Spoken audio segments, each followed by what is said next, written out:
복음 중심 공동체 두 번째 시간, 두 번째 과, 복음 안에서 우리를 빚어내는 공동체.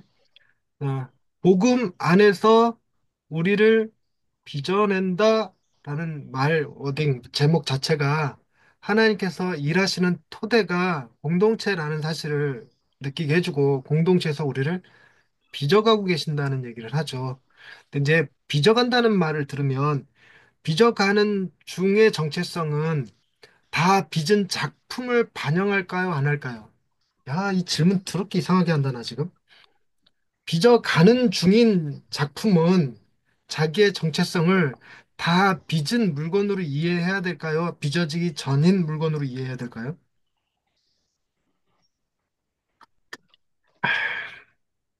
빚어진, 아, 다 빚어진, 빚어진.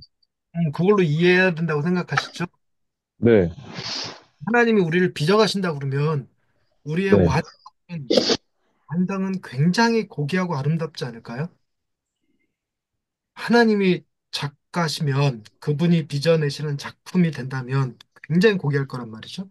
근데 그런 네, 상상을 우리가 뭐죠? 핸드폰을 만드는 과정에 설계도면이 있고 핸드폰을 조립하고 만들고 해서 나중에 그 핸드폰이 이제 프리미엄 폰으로 이제 시중에 팔릴 텐데 아직 그 완성되기 전까지는 설계도만 있지 내가 사진을 찍을 수 있거나 전화를 할 수 있거나 뭐 컴퓨터를 연결할 수 있거나 이런 건 아니란 말이에요. 그럴 때 나 자신을 어떻게 이해해야 될까? 그때 나는 어, 프리미엄 폰이 될 거야. 프리미엄 폰이야. 라고 이해하는 게 맞을까요? 아니면 나는 형편없는 거야. 전화도 안 되고, 그죠? 사진도 못 찍고, 이렇게 이해하는 게 맞을까요? 나 질문을 이상하게 하고 있는 느낌은 있는데, 그래도 알아서 잘 대답해줘요. 이 이야기 하는 이유가 그런 거예요. 우리는 우리의 그 결과를 알지 못하거든요. 그 결과를 알지 못하지만, 결과가 굉장히 좋을 거라는 것은 믿을 수 있잖아요. 왜냐하면 그걸 다루시는 이가 하나님이기 때문에. 그래서 우리는 그 아름다운 결과의 과정 가운데 있는 존재들이라는 거죠. 그래서 하나님이 우리를 빚으시다가 실패하거나 실수하시거나 포기하시거나 하지는 않으실 테니까 하나님이 빚으시기 시작했다면 하나님께서 아름답게 완성하실 건데 하나님은 그 완성된 작품으로 지금의 나를 보실 거라는 말이에요. 그래서 이 관점에 대해서 음, 보통은 사람들이 생각할 때 어,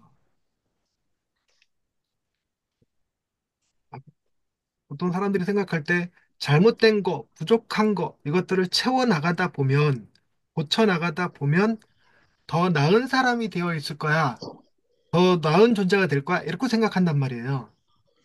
그런데 작가들은 그런 얘기 들어보셨나요?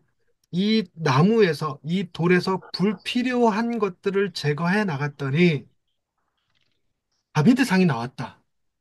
이런 표현들 쓰는, 작품이 나왔다. 이런 표현들을 쓰거든요. 그러니까 오늘날 현대 심리학에서도 비슷한 얘기를 하는 게 내가 판사가 될 거야 라고 생각하고 판사가 되려면 뭘 준비해야 되지?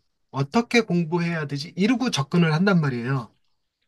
그런데 더 좋은 방법은 뭐냐면 난 이미 판사야. 난 이미 판사인데 내가 조금 뭐가 부족해. 영어가 부족해. 자격이 부족해. 혹은 뭐 법전이 부족해. 건강이 부족해. 이런 식으로 해서 부족한 부분을 채워나간대요.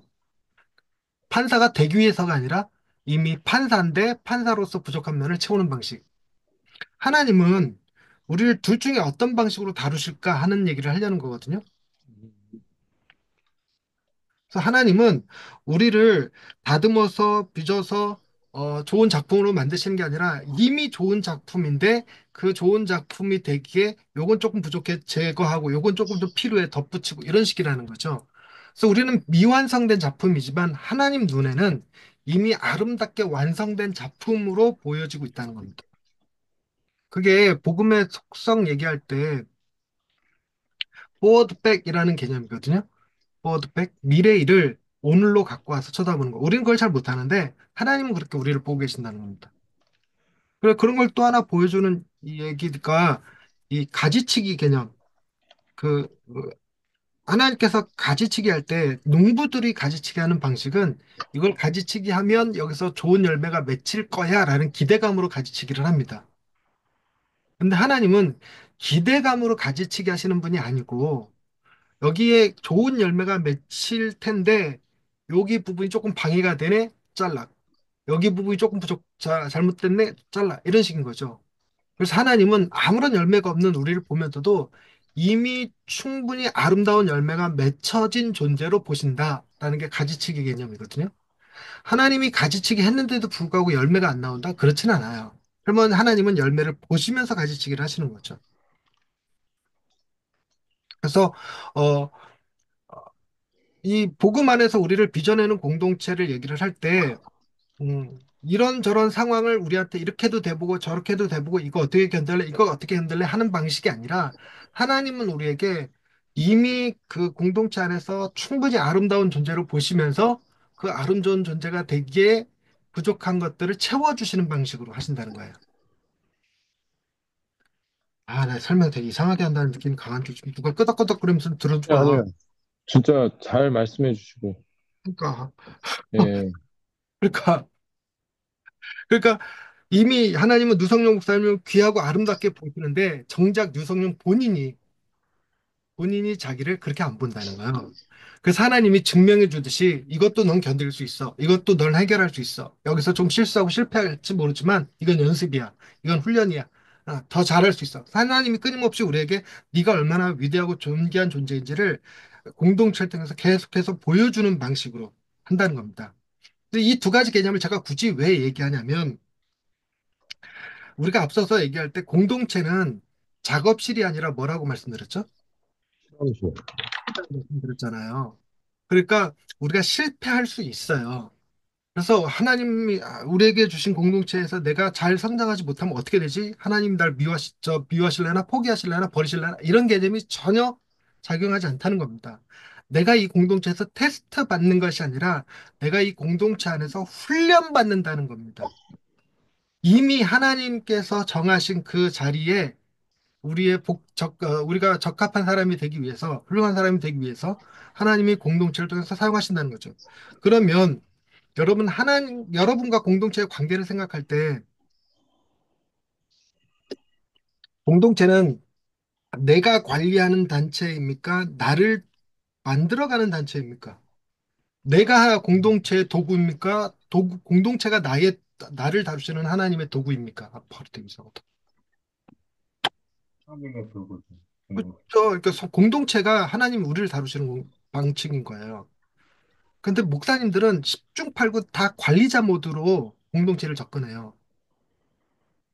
그래서 내가 이 공동체를 잘 관리하고 잘 훈련해서 좋은 공동체로 만들어낼 거야 이렇게 생각한다는 거죠.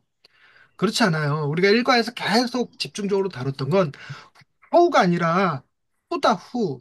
우리가 어떤 공동체를 만들 거냐가 아니라 누가 우리 공동체를 아름답게 빚어나가실 것이냐. 주님이 하실 것이다. 주님이 하실 거다 이거예요. 그래서 주님이 우리 자신도 하나님께서 공동체를 통해서 우리를 빚어나가신다라는 개념이 이과의 목적인 겁니다. 그래서 이과에서 읽어 나가겠지만 중요한 두 단어 기능적이냐 형성적이냐 하는 문제를 다루거든요. 기능적이냐 형성적이냐. 그래서 우리는 그 공동체 어떤 공동체든 기능적으로 접근할 가능성이 굉장히 높아요. 그래서 교회 공동체라면 이런 걸 할 수 있어야 돼 하는 거죠. 근데 하나님은 그 공동체를 통해서 우리를 형성시켜 나가요. 그래서 공동체는 형성적 공동체가 돼야 되는 거거든요. 그래서 큰 교회가 나를 형성시키시는 하나님의 도구가 될 수도 있고 작은 교회가 나를 성장시키는 하나님의 도구가 될 수 있어요. 그렇다고 큰 교회 목사가 더 아름답게 되고 작은 교회 목사는 그렇지 않느냐? 그렇지 않아요. 하나님이 다루시는 것은 우리 둘 다 너무 아름답게 다 하나님 안에서 훌륭한 작품들이 될 건데 이 사람에게는 큰 교회가 적합하고 저 사람에게 작은 교회가 적합한 거지. 하나님 보시기에 그렇다는 겁니다. 그래서 저 사람이 큰 교회에서 너무 자만할 것 같으면 또 바꾸시겠죠? 작은 교회에서 성장했다면 또 좀 더 나은 교회로 성장시켜서 뭐 바꿔 나가시죠? 근데 그 방법과 때는 하나님 손에 있는 거라는 거죠. 하나님이 우리를 통해서, 공동체를 통해서 우리를 이렇게 빚어나갈 거다.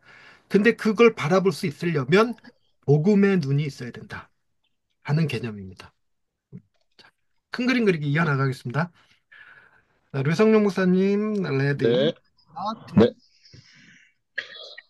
이과의 초점은 기능적 공동체와 형성적 공동체의 주요한 차이점을 구별하는 것이다. 기능적 공동체는 나를 중심에 둔다. 나의 필요와 욕구를 얼마나 잘 충족시키는가에 공동체의 가치가 달려 있다. 만약 제대로 작용하지 못하거나 나의 필요를 충족시키지 못한다면 더 이상 그 공동체의 필요성을 느끼지 못한다.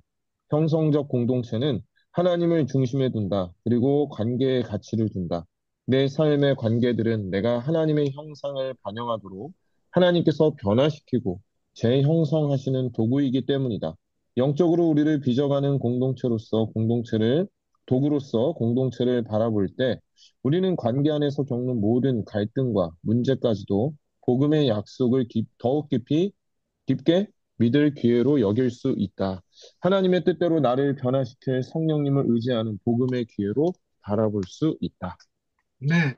여기서 복음의 기회라는 말, 그리고 우리를 빚어간다. 그리고 우리를 변화시키고 재형성하신 도구다. 그럴 때 그 공동체 안에 주로 무엇을 이용해서 우리를 빚으시고 만들어 가시고 복음의 기회로 만드실까요? 1번 음, 화목함, 2번 어려움. 어려움이죠. 갈등 문제. 그렇죠. 그렇다는 거예요. 네, 네, 갈등이 우리를 하나님께서 공동을 통해서 우리를 또는 그 사람을 함께 빚어가시기 위한 복음의 기회다는 거죠. 이렇게 바라볼 수 있어야 된다는 건데 로마서 네. 11장 3절에서 36절 보십시다. 로마서 11장 33절에서 36절 이성우 목사님 읽어주실 수 있나요?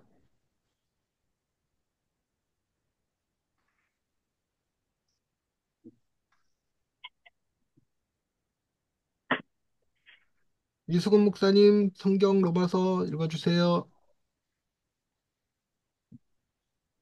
소리를 마이크 안 키셨어요. 음.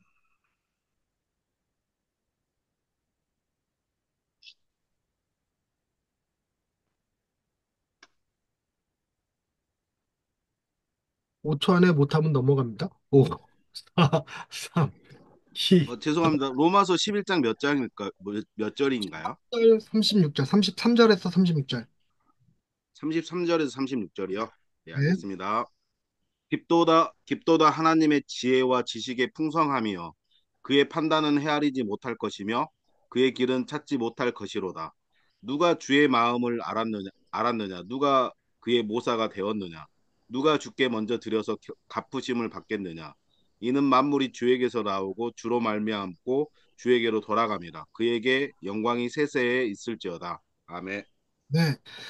이 로마서 말씀을 읽으면서 어, 이 말 속에 담긴 의미가 무엇인지를 한번 찾아보십시다. 살펴보십시다.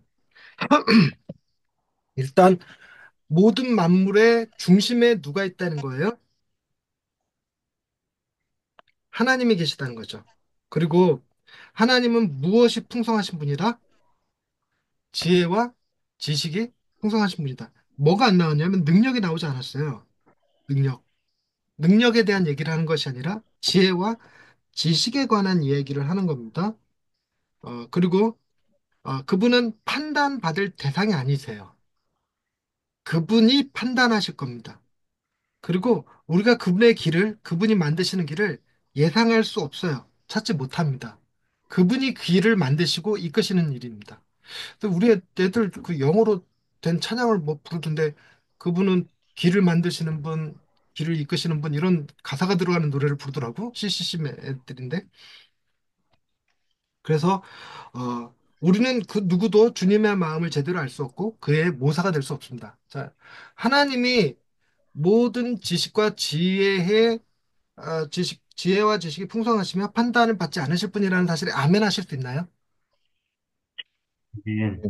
그러면 우리가 하나님 앞에 어, 길을 묻거나 지혜를 요구할 수는 있어도 그분에게 이렇게 해달라 저렇게 해달라라고 하는 기도는 이치에 맞지 않다는 얘기.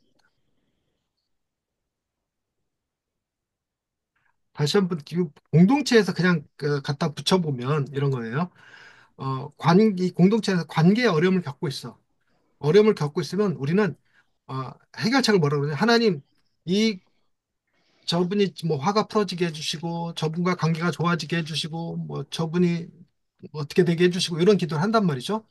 우리가 이미 결정해서 하나님 앞에 이렇게 해달라고 요구하는 기도는 합당치 않다는 거예요. 그리고 하나님께서 그 관계의 어려움을 통해서 우리에게 일하시고 계심을 우리는 이해할 수 없다는 거죠. 알 수 없다는 겁니다. 더 큰 문제는 우리가 그것이 지금 내게 좋은 건지 나쁜 건지조차 판단할 자신이 없어요. 그런데 우리가 뭘 믿을 수 있다면 하나님께서 이 관계를 통해서 일하고 계시다는 걸 믿을 수 있다면 그건 좋은 겁니까 나쁜 겁니까? 좋은 거죠.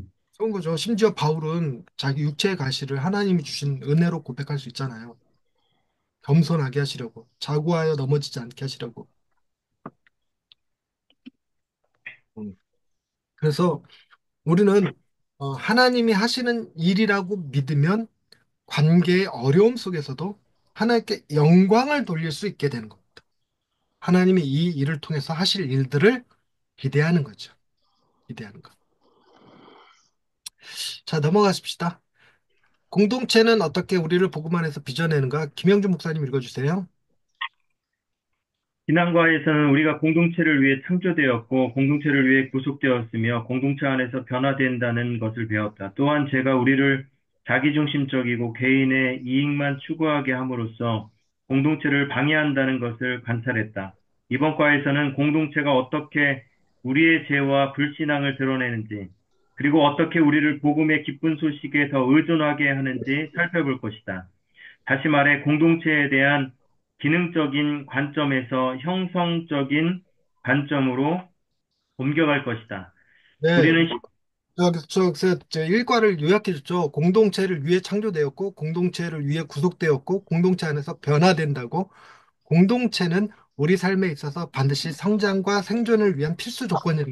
그래서 우리에게는 가장 좋은 공동체에 대한 갈망과 열망이 있다는 걸 지난 시간에 다뤘어요. 근데 그런 공동체는 오로지 누구와만 만드실 수 있냐면 그리스도께서 주님께서만 만드실 수 있다는 얘기를 했던 겁니다. 근데 그런 공동체를 우리가 경험하지 못하는 이유는 죄 때문이다. 자기 중심성 때문이다. 그래서 이 죄와 불신앙이 보통은 공동체를 기능적으로 내게 얼마나 유익한지 내게 얼마나 도움이 되는지라는 관점으로 접근하게 하는데 복음 안에서 공동체는 내게 유익한지가 아니라 하나님이 이 공동체에서 어떤 일을 하시는지라는 관점으로 바꿔갈 것이라는 얘기예요. 그다음 김상kim 선교사님 읽으실 수 있나요? 네, 네, 이제 되네요. 읽어드리겠습니다.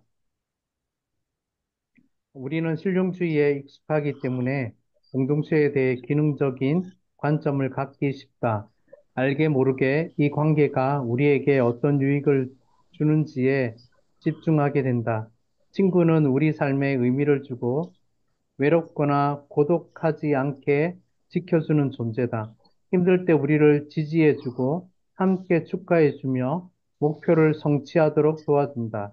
하지만 만일 우리가 더욱 투명한 관계를 추구한다면 어떨까? 모든 우정과 상호관계가 하나님께서 우리를 영적으로 만들고 빚으시며 변화시키려는 목적을 가진 것이라면, 네, 자, 실용주의라는 말부터 조금 이해를 해보십시다. 그 실용주의가 뭔 뜻인지 대충은 아셔도 막상 설명을 하면 쉽지 않거든요. 그 진리에 대해서 여러분은 진리가 있다고 믿으십니까?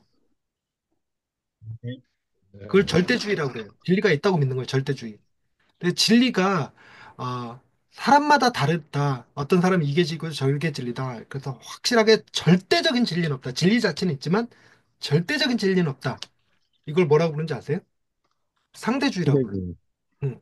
그리고 또 진리가 있을지라도 우리는 알 수가 없다. 이걸 회의주의라고 그래요.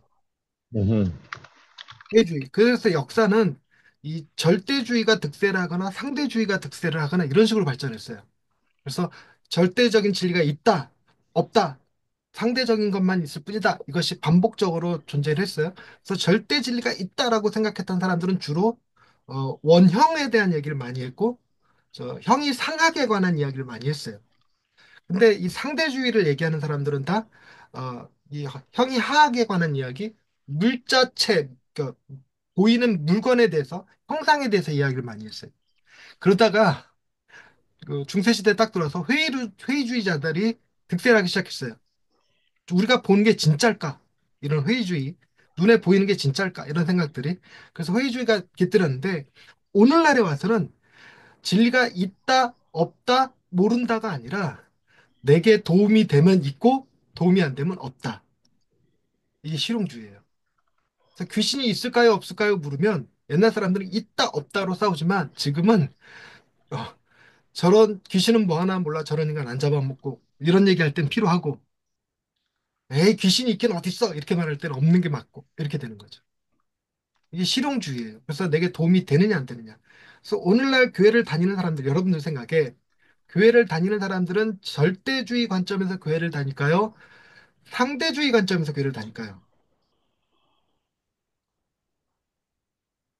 지금 말씀하신 실용주의, 아니, 오늘날 실용주의가 너무 많아요. 근데 기본적으로 어, 상대적. 상도님들이 우리 하나님만 진리야 이러고 생각할까? 아니면 뭐 불교도 천주교도 뭐 다른 종교도 다 있는데 나는 하나님을 선택할 거야 이런 방식일까? 이걸 선택한다 그러면 이게 상대주의가 돼요. 네. 그런데 이 실용주의는 이 내가 하나님을 믿으면 내가 건강해지겠지, 사업이 잘 되겠지라고 얘기하면 이게 실용주의가 되는 거죠. 그래서 공동체에 우리는 실용주의가 굉장히 익숙해. 학교도 유익이 돼야 다니는 거고, 친구도 유익에 따라서 사귀고 깨어지고 하는 것이 되기 때문에, 심지어 예전에는 이혼이 어려웠다지만 지금은 실용주의가 판치기 때문에 얼마든지 이혼할 수 있고, 나라도 결정할 수 있고, 성도 결정할 수 있고, 아빠 성 따를지 엄마 성 따를지 이런 것도 결정할 수 있고, 남자랑 결혼할지 여자랑 결혼할지 이런 것도 결정할 수 있는 그런 시대이기 때문에 우리는 굉장히 파편화된 기능적인 관점을 교회에다 갖다 대요. 우리 목사들도 마찬가지로 이 교회에서 마음에 안 들면 저 교회로, 저 교회에서 마음에 안 들면 저쪽 교회로 이렇게 얼마든지 옮겨갈 수 있는 그런 게 가능하죠. 그래서 알게 모르게 우리 마음속에 실용주의가 딱 들어차 있어서 어, 무슨 생각을 하기가 쉽냐면 이 교인만 없다면 이런 생각하기 쉬워요. 혹은 저 사람만 조금 달라지면 이런 생각하기 쉽고 또 이 공동체는 아직 부족해서 몇 명이 더 오면 누가 더 채워지면 일꾼이 누가 오면 비로소 괜찮아질 것 같아. 이런 느낌의 생각들을 많이 하게 됩니다. 알게 모르게 그게 다 있어요. 그래서 하나님 앞에 그렇게 해달라는 기도를 많이 하게 되죠. 그런데 여기서 질문을 이렇게 던집니다. 만약 우리가 더욱 투명한 관계를 추구한다면 어떨까? 모든 우정과 상호 관계가 하나님께서 우리를 영적으로 만들고 빚으시며 변화시키는 목적을 가진 것이라면, 그렇다면 우리는 공동체를 어떻게 바라봐야 될까 하는 개념입니다. 성경은 제가 읽을게요. 성경은 이것이 바로 하나님께서 의도하신 바라고 말한다. 우리 삶의 모든 관계는 형성적 목적을 가지고 있다. 무엇의 반대말? 기능적. 기능적의 반대말, 형성적 목적을 가지고 있다. 다음 성경 구절 생각해보자.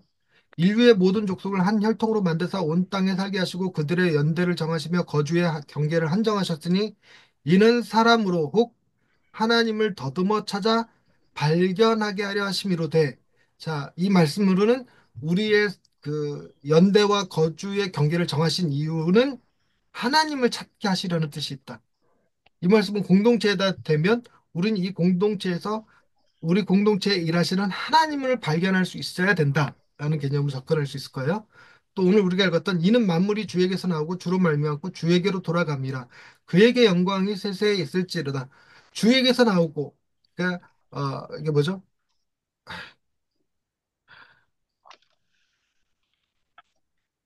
아, 왜 단어가 생각이 안 나?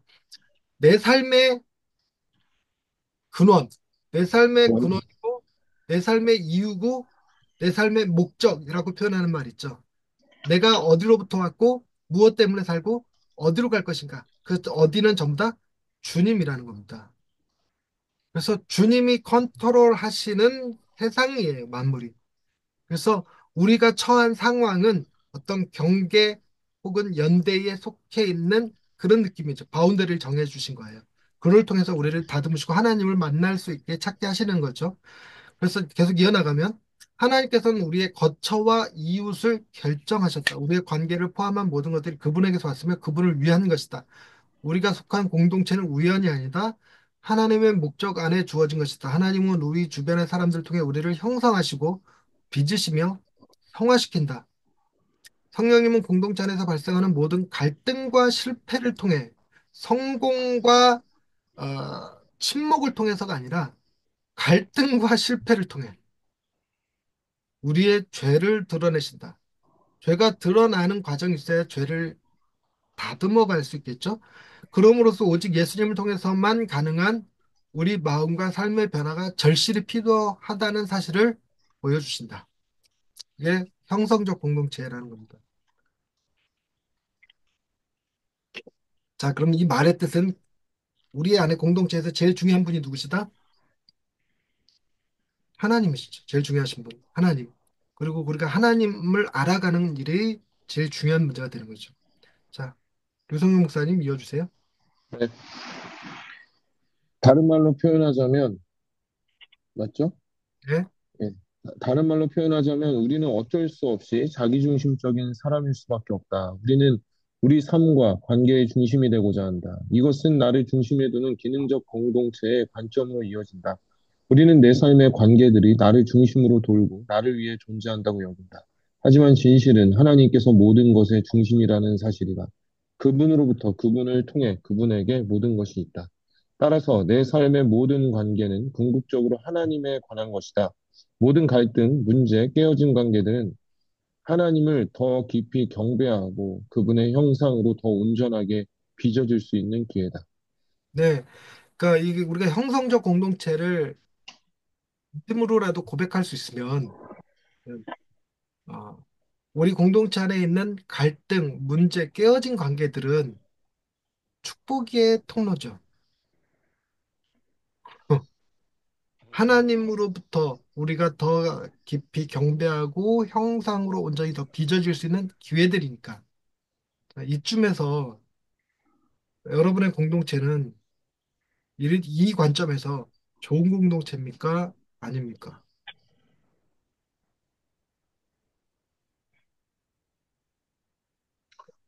문제가 있으니까 좋은 공동체죠.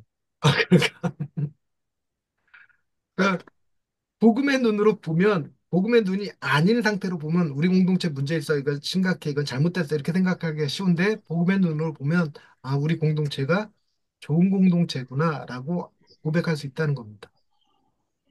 우리 공동체 참 좋은 공동체예요. 너무 좋은 공동체지. 자, 김상식 선교사님 필리핀 공동체는 어떤 공동체입니까? 네, 어, 별로 안 좋은 공동체입니다. 아우 친목이 잘 되나 보다. 아무 갈등 없는. 아니요, 별로 안 좋은 공동체. 아 지금 말을 우리가 음, 뒤집어 놨어요 지금. 아, 예, 예, 문제가 많은 공동체입니다. 문제가 많은 공동체를 좋은 공동체라고 지금 바꿔서 표현하고 있는 거예요. 네, 좀 좋은 공동체입니다. 좋은 공동체. 자, 그러면 내가 중심에 있을 때는 어떻게 되는가? 김영준 목사님. 모든 갈등은 나, 너라는 양극화로 이어진다. 어쨌든 내가 중심이야. 나는 존경받을 자격이 있는데 어째서 감히 나를 존경하지 않지? 우리는 둘 다 변화해야 하지만 나보다는 내가 더 많이 변해야 해. 나는 관계를 경제적으로 계산한다. 내가 꺼리는 모든 것은 나의 비용, 요구, 시간과 에너지를 소모하는 일이다. 왜냐하면 내가 중심에서 밀려나기 때문이다. 올바른 일이기 때문에 억지로 하겠지만 보상을 기대하며 강요에 못 이겨 마지못해서 할 것이다.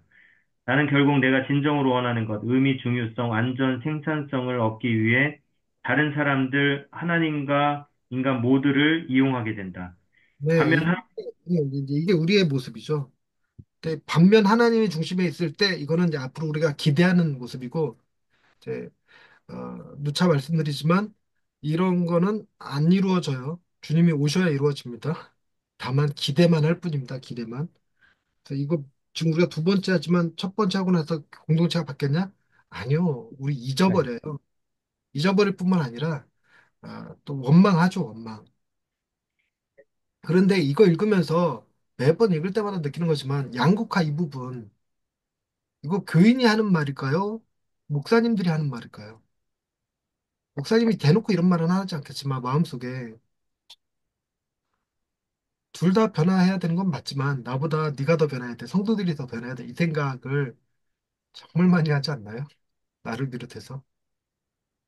그리고 우린 저, 공동체가 이게 우리의 삶의 이 먹고 사는 문제를 해결해 주는 데란 말이지. 그래서 경제성의 논리가 굉장히 강하게 들어가요. 나 예전에 그런 경험한 적이 있었는데 오후 예배를 헌신 예배로 드리면 담임 목사님이 설교하면 설교비를 따로 드리더라고. 유성룡 목사님 교회는 어때요? 그렇지 않죠. 그 헌신 예배여도 목사님 사례가 따로 나가진 않아요? 무슨 예배가 없고요. 어. 따로 나가는 게 없고. 나 그게 이해가 안 됐어요. 헌신 예배 아니어도 목사님 설교를 하시는데 헌신 네. 예배 설교했다고 사례비를 따로 책정해서 드리는 게 이게 맞는 건가? 그러면서 한편으로는 내가 차례가 오면 나도 주나? 이런 생각 주나요? 하더라고요. 오, 그래서 또 안 시켜주나? 이런 생각도 하고 계산해요, 계산. 자, 반면 하나님이 중심에 있을 때는 어떻게 되는가? 이승훈 목사님,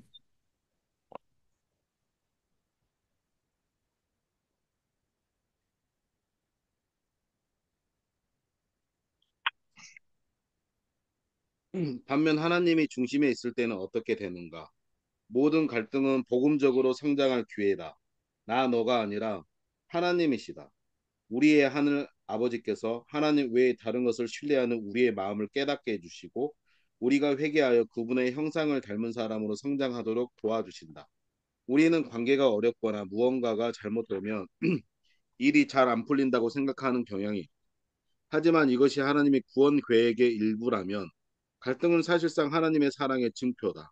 지금 당신을 힘들게 하는 사람을 대하고 있거나 어색한 상황에 처해 있다면 힘을 내라.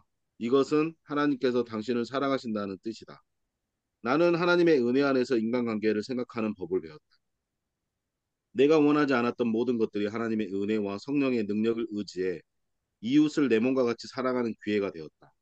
하나님께서 아들을 보내셔서 나를 그토록 자비롭게 사랑하셨기 때문에 나는 아무것도 바라지 않고 내어줄 수 있다. 나는 다른 사람들을 이용하는 대신 그들을 실제로 사랑할 수 있다. 그들이 목적을 위한 수단이 아니기 때문이다. 하나님께서 목적이 되신다.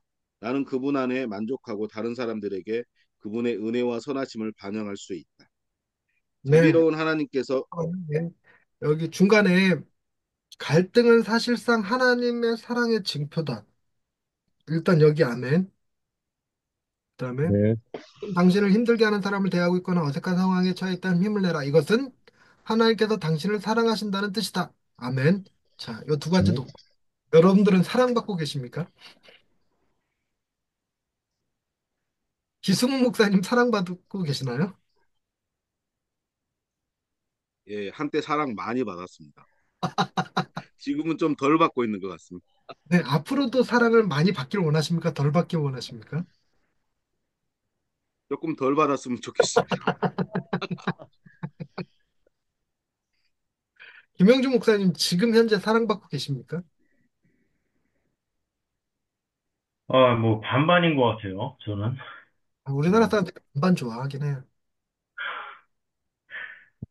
아니, 제가 이렇게 부교육자로 사역할 때는 뭐 엄청 사랑 많이 받았던 것 같은데, 지금은 잘, 사랑이 없어서 그런 건지, 그래서 그런 건지, 예.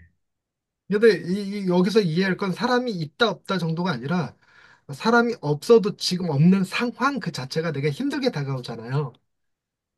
힘들게 다가오는 이게 하나님이 나를 사랑하고 있는 증거다라고 말하고 있는 거예요. 이게 우리가 공감할 수 있고 아멘할 수 있느냐 쉽지 않거든요. 우리는 이런 상황이 힘들어서 기도하거든. 이런 상황이 계속되면 하나님이 나 싫어하시나 이 생각하게 되고.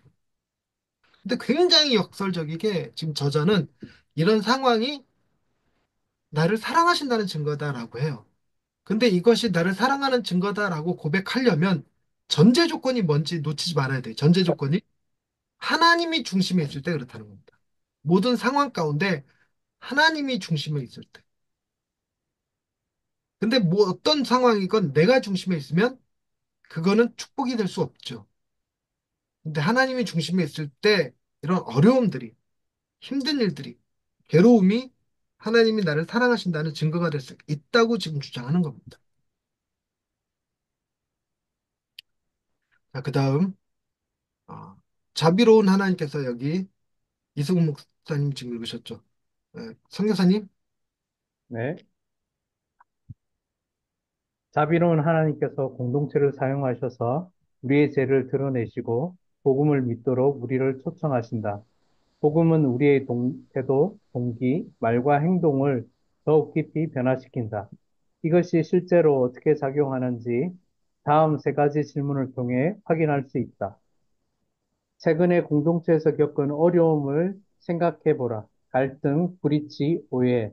이 어려움이 혹은 이에 대한 나의 반응이 어떻게 나의 죄를 드러내는가? 불신앙, 이기심, 우상숭배 등 어떤 모습이 내 안에 보이는가?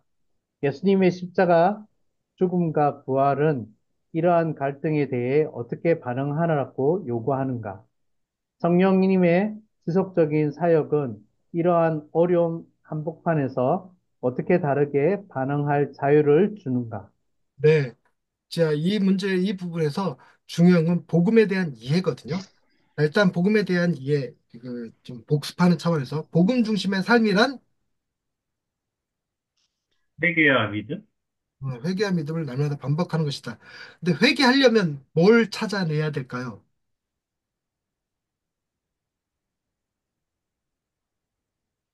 회개하려면 뭘 찾아내야 돼, 내 안에서? 네, 죄. 죄, 죄를 찾아내야 돼, 죄.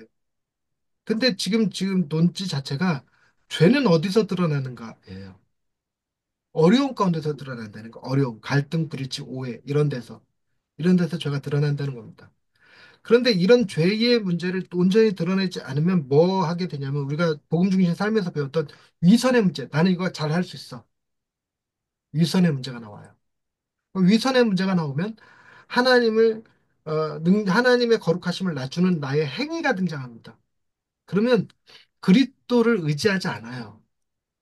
그리스도를 의지하는 그럼 하나님이 우리를 사랑하신다면 우리의 죄를 더 깊이 드러내시기 위해서 너 이 정도는 괜찮니? 이러면서 더 큰 어려움과 더 큰 오해와 더 큰 갈등을 속에 던져 넣으시고 야, 네 죄가 보이지? 넌 죄인이야. 하고 드러내 주시는 게 복음이라는 거예요. 반대로 생각해 보면 복음의 관점이 아닌 방법으로 생각해 보면 내가 잘해서 우리 공동체가 성장하고 우리 공동체가 아름답게 변했어요. 그럼 내가 죄인이라고 느낄까? 의인이라고 느낄까? 유인이라고 느낄 이게 것 같아요. 복이 아니라는 거예요, 절대. 그 복음이라는 테두리를 안에서 보면 그거는 나를 교만하게 하는 거고 하나님 아닌 나의 행위를 붙들게 하는 거고 그래서 나의 행위로 마치 구원받을 수 있을 것이냐 착각하게 만들어요. 그러니까 내 공동체가 내가 뜻한 대로 잘 되지 않고 어려움이 많고 갈등이 많으면 그래서 나는 연약하구나 내 힘으로 안 되는구나 계속 깨닫고 그런 일에 뭐 반복될수록 화도 나고 짜증도 나고 심지어는 저 사람 죽었으면 좋겠고 저 사람 딴 교회 갔으면 좋겠고 이런 생각이 들 때마다 아 나는 죄인이구나 내가 저 사람을 품지 못하는구나 하는 생각을 갖는다는 겁니다. 이런 나를 주님이 사랑하여 주셨구나. 이런 나조차도 주님이 아무 대가 없이 목숨까지 내어주시고 사랑해 주셨는데 내가 저 사람을 사랑하지 못할 이유가 뭘까? 이런 식으로 접근한다는 겁니다. 이게 복음 안에서 가능한 얘기라는 거예요. 자, 류성윤 목사님. 네. 다풍성한 활동을 위해 최근에 있었던 일로, 일을 예를 들어보겠다. 몇 달 동안 나는 의도하지 않았지만 무의식적으로 미묘하게 어떤 좋은 친구를 멀리해왔다. 나는 그래도 괜찮다고 생각했다. 하지만 그는 우리 사이의 거리를 감지했고 나도 그 사실에 주목하게 되었다. 그 친구는 내가 솔직하지 않은 것 같다고 말하며 내가 방어적이고 자기 보호적으로 반응했던 구체적인 사실을 언급했다. 처음에 나는 그 친구의 우려를 무시하며 이렇게 생각했다. 그냥, 그는 그냥 화가 난 것뿐이야.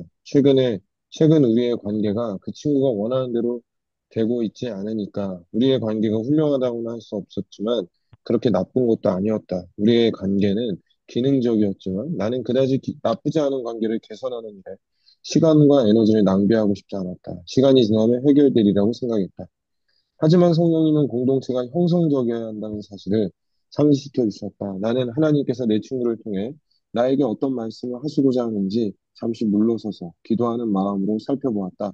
기도와 대화를 통해 나는 내가 깊은 불신앙으로 행동하고 있었다는 사실을 깨달았다. 나는 사람들과의 관계에서 거리를 두면서 자기 보호적인 태도를 취했다. 과거에 나는 친구들에게 고통스러운 방식으로 버림을, 버림받은 적이 있다. 그래서 이 친구와의 우정도 같은 일이 반복될까 두려워하고 있었다. 잠재적인 고통과 상처로부터 나 자신을 보호하기에 거리를 두었던 것이다.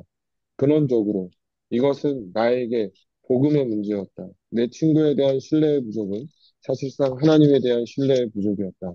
나는 내가 겪게 될 그 어떠한 고통에서도 하나님께서 나를 구속하시고 구원하시리라고 믿지 않았다.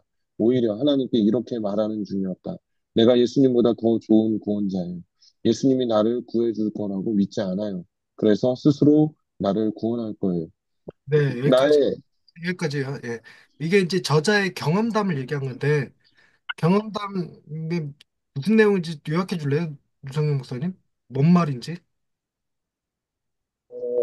좀 이렇게 소원해진 친구와의 관계가 있었는데 과거에 버림받은 경험이 있기 때문에 이렇게 피하고 그냥 뭐 시간 지나면 지나가겠지 이렇게 생각을 했는데 결국에 그, 아, 아, 그런 어려움이 또, 지나가겠지 생각했는데 또 내면을 들여다보니까 그 어려움이 반복될까 봐 두려움이 있었던 거죠. 근데 그 두려움은 하나님에 대한 온전한 신뢰가 아니었다. 그 죄가 드러났다. 이런 얘기를 하고 있는 거예요. 네, 우리는 그, 이렇게 이 저자의 말처럼 하나님으로부터 어떤 소리를 듣는 게 아니라 자기의 두려움으로부터 어떤 소리를 주로 많이 들어요. 그래서 그 친구와 관계를 계속 이어나가지 못하는 건 예전에 버림받았던 그 경험 때문에 이 친구한테도 버림받을까 봐 가까이 하지 않는다. 내 행동의 이유가 어디서 나왔느냐? 내 마음속에 두려움으로부터 나왔다는 거예요. 두려움으로부터. 아, 그런데 우리가 복음의 능력 이해할 때 복음의 능력 대답하실 수 있나요? 두 가지, 복음의 능력 두 가지. 자유여유. 아니요. 어, 나는 내가 생각하는 것보다 훨씬 더 큰 죄인입니다. 네. 선함과 나는 내가 기대했던 것보다 더 큰 사랑을 받는 존재입니다라고 하는 담대함. 두려움이 변해서 담대함이 들어와줘야지만 내 마음의 두려움으로부터 듣지 않고 그 하나님으로부터 듣는다는 거예요. 근데 여러분 그 하나님으로부터 듣고 그 친구를한테 적극적으로 나갔는데 또 그 친구한테 또 버림받았다. 그럼 어떤 결과가 날까요? 그럼 내 두려움이 강화되는 게 아니라 이 모든 것을 하나님께서 준비하고 계시고 계획하고 계시다는 사실을 믿는 겁니다. 그러면 솔직히 그 친구 두려움이라는 건 버려지는 것이 반복되어지면 나중에는 아예 끊어버릴 수도 있어요. 관계 자체를 안 맺을 수도 있는데 그게 둔해질 수도 있거든요. 버림받는 기분에 대해서. 그래서 새로운 친구 사귀는데 어려움이 없는 거예요. 아유, 버려지면 버려지지 뭐 이런 느낌. 하나님께서 우리를 그런 쪽으로 이끄실 수 있어요. 사람에 따라서 버려지는 경험이 많은 것이 복이 되는 사람이 있고 어떤 사람은 그것이 그의 삶을 단단하게 만드는. 인격을 단단하게 만드는 힘이 될 수도 있어요. 그걸 누구만이 정확히 아냐? 나도 잘 모르는데 하나님만이 아시는 거죠. 그러니 내가 버려짐을 당할지 아닐지 모든 관계를 하나님께 맡기고 가는 거예요. 무조건 잘 되리라고 생각하고 하는 게 아니라. 근데 내 두려움으로부터 듣지 않고 하나님으로부터 듣겠다라는 판단을 하는 거죠. 이렇지 않으면 무슨 문제냐면 내가 내 두려움으로 듣고 내 행동을 교정하면 내 스스로 내가 구원자가 되려고 한다는 말이다라는 말까지 독한 말을 하는 거죠. 독한 말을. 음. 근데 우리의 두려움으로부터 듣는 거 굉장히 많죠. 이거는 비단 이런 문제만이 아니라 교회 목회할 때도 실패하면 어떡하지? 이러면서 내 두려움으로부터 들으니까 무엇과 공명하냐면 어떤 프로그램이 교회를 부흥시키더라 이렇게 듣는 거예요. 그래서 프로그램을 도입하는. 그러다 보니까 유난히 예전에 뭐가 많았냐면 건축하면 돼, 리모델링 하면 돼 이런 거. 두 날개 프로그램, 전폭, 뭐 알파 이런 것들이 어, 그거 자체로 나쁜 것은 아니지만 우리가 어디서 반응하냐면 이것들이 교회를 부흥시킨다는 것에 우리가 귀가 쏠린 거야. 그러니까 내 두려움하고 공명이 된 거야. 내 두려움하고. 그러니까 이런 것들이 이제 하나님을 신뢰하지 못하고 있다는 거죠. 지금 이런 건 우리 안에도 여전히 많아요. 어쩌면 우리가 이 복음 중심 공동체 이 스터디를 같이 하는 것도 우리의 마음속에 공명이 이거 하면 우리 교회도 더 좋은 공동체가 될 수 있지 않을까라는 데서 우리 교회가 부흥할 수 있지 않을까라는 데서 공명했을지도 몰라요. 그게 보여진다면 축복이라는 거지. 그게 보여진다면 아 내가 죄인이구나. 내가 주님 붙들어야 되구나. 이거 복음, 회개와 믿음을 또 이 시간 반복할 수 있는 거죠. 회개와 믿음을 반복할 수 있는 기회가 생기는 거죠. 자, 그래서 해결책, 복음을, 이 불신앙에 복음을 적용한다면 어떻게 될 것인가 하는 것들을 하기 위해서, 어, 5분, 10분 잠깐 쉬었다가 하도록 하십시다. 감사합니다. 이제 이 저자가 경험한 불신앙에 대해서 복음을 적용할 때 복음의 어떤 측면에서 바라보고 있었는지를 제 본문에서 보여줄 수 있습니다. 나의 불신앙에 복음을 적용한다는 것은 예수님께서 나보다 더 좋은 구원자이심을 기억하며 먼저 십자가를 바라보는 것을 의미한다. 예수님은 십자가에서 가장 친한 친구들에게 버림받으셨다. 예수님이 하나님 아버지로부터 거부당하셨기 때문에 내가 받아들여졌다. 예수님은 가장 악하고 가장 고통스러운 거부를 감내하셨다. 나에게 가장 확실하고 영원한 구원을 주시기 위해서였다. 여러분, 어, 그런 얘기 들어보신 적 있으신지 모르겠네요. 수류탄이 이렇게 잘못해서 떨어졌는데 중사가 그걸 끌어안고 죽은 이야기. 그래서 그 병사들이 그것 때문에 살아났는데, 그래서 그 병사들이 각각의 모형 수류탄들을 하나씩 품고 살아간다는 거예요. 여기 뒷이야기는 지어내는 겁니다. 모형 수류탄을 들고 살아가는 거예요. 근데 그 수류탄은 뭐가 없냐면 폭발력은 없어. 내관이 없는 수류탄. 내관이 없는 수류탄. 이 수류탄은 무엇을 상징하는 거냐면 나 대신 돌아가신 중사님을 기억하기 위한 수단이지 이 수류탄 자체가 폭발력을 가지고 있는 것은 아니요. 근데 십자가를 지고 산다는 말에다 적용을 시켜 보십시다. 십자가의 저주는 주님이 담당하셨어요. 그래서 우리가 가지고 있는 십자가는 저주가 빠진 십자가라는 겁니다. 저주가 빠진 십자가. 이거를 지금 읽은 여기에 대입하면 이런 개념이 나와요. 예수님은 십자가에서 가장 친한 친구들에게 버림받으셨죠. 우리는 주님이 버림받으셨기 때문에 우리는 버림받는 일이 없을까요? 우리도 버림받는 일이 있을까요? 있겠죠. 어, 그러면 대속의 의미가 없잖아요. 대속은 주님이 버림받으셨으니까 나는 버림받지 않을 것이다. 이게 대속의 개념이잖아요. 그런데 이런 개념입니다. 아까 수류탄 개념도 그렇고 십자가 개념도 그렇고 주님이 버림받으실 때는 버림받는 그 안에 담긴 독성, 잘못됨, 저주 이런 것들을 그분이 다 받으셨어요. 그래서 우리는 버림받을 수 있지만 그 저주로부터는 자유로운 거예요. 그러니까 예수님이 하나님으로부터 거부당하셨기 때문에 우리는 거부당하는 일이 있을까요, 없을까요?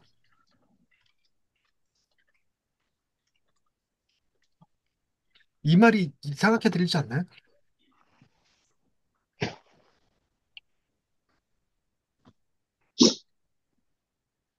우리가 아버지로부터 예수님이 하나님 아버지부터 거부당하셨기 때문에 나는 거부당하는 일이 없어요. 없어요. 이게 독성이라는 겁니다. 독성. 거부당한다는 거지, 하나님께. 그럼 그 상징은 뭐냐? 악하고 고통스러운 재앙들, 그러니까 고통, 아픔들은 우리 안에 존재해요. 십자가처럼 수류탄처럼 존재해요. 그러나 그 안에 내관이 없어. 그 일로 우리가 하나님께 버려지지 않는다는. 음. 그래서 우리는 친구들로 버림받거나 혹은 내가 고통 가운데 살아간다 할지라도 그것이 내가 구원을 잃어버리거나 하나님으로부터 버려진다는 것을 의미하지는 않는다. 나에게 가장 확실하고 영원한 구원은 누가 주셨냐? 예수님이 주셨다. 그러니 내가 친구랑 관계가 어떠냐에 따라서 내 구원이 결정되는 건 아니다. 그리고 내 삶의 환경이 어떠하냐에 따라서 내가 구원받고 안 받고가 결정되는 건 아니다. 그 얘기예요. 그 다음 관계. 하나님과 함께 살아 숨쉬며 성장하는 관계를 내게 회복시켜 주시기 위해 예수님은 자기 세상의 중심이 되기를 포기하시고 십자가에 달려 돌아가셨다. 나는 이제 그분을 내 삶의 중심으로 믿을 수 있다. 여러분, 십자가에 자기 세상의 중심이 되기를 포기하고 십자가에 달려 죽으셨다는 것은 그만큼 세상의 중심이 되는 것보다 더 사랑한 어떤 것이 있다는 거예요. 더 사랑한 어떤 것은 바로 저와 여러분이거든요. 그래서 나를 가장 사랑하셔서 세상의 모든 것을 자기 생명까지 다 버리신 분은 내가 그분을 나의 중심으로 오실 수 있어요. 그분은 나를 억압하거나 착취하지 않을 것임을 믿기 때문에 그렇습니다. 이해되셨을 거라고 생각하고 넘어가요. 십자가에서 예수님은 나의 가장 깊은 필요를 채워주셨다. 따라서 나는 이분을 신뢰할 수 있다. 하나님이 나를 위해 아들을 보내시고 십자가를 지게 하심으로써 나를 이미 돌보셨다. 따라서 나는 앞으로도 하나님이 나를 사랑하시고 돌보실 것을 확신할 수 있다. 제가 쓰는 예화 중에 그런 게 있어요. 어, 육교 밑에서 사온 병아리. 육교 밑에서 사온 병아리가 얘는 그 사명이 그거잖아요. 이름은 얄리고 어린 나에게 죽음을 알려주기 위해서 태어난 존재잖아요. 근데 내가 그 알리를 너무너무 사랑했어. 사랑해서 병에 걸렸을 때 이 가축병원에 데리고 갔네. 그랬더니 MRI를 찍어봐야 된대. MRI가 30만 원이래. 500원 주고 산 병아리인데. 그러면 MRI 찍을 겁니까? 안 찍을 겁니까?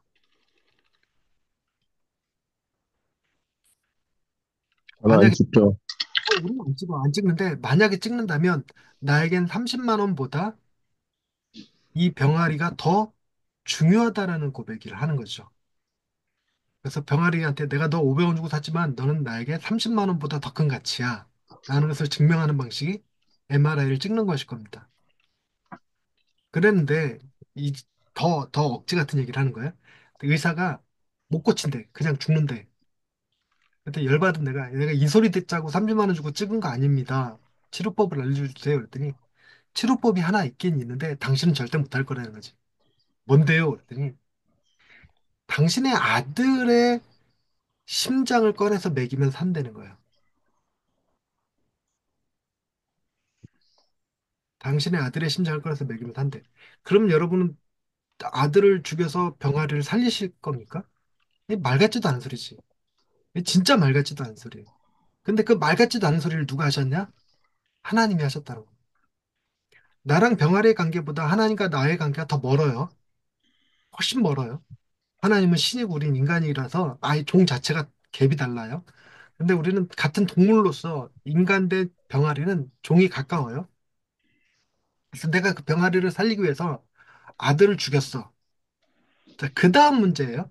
그러면 여러분 이 병아리가 다시는 병에 걸리지 않도록 강하게 키우시겠습니까? 아니면 애지중지 그 우리에 가둬놓고 키우시겠습니까?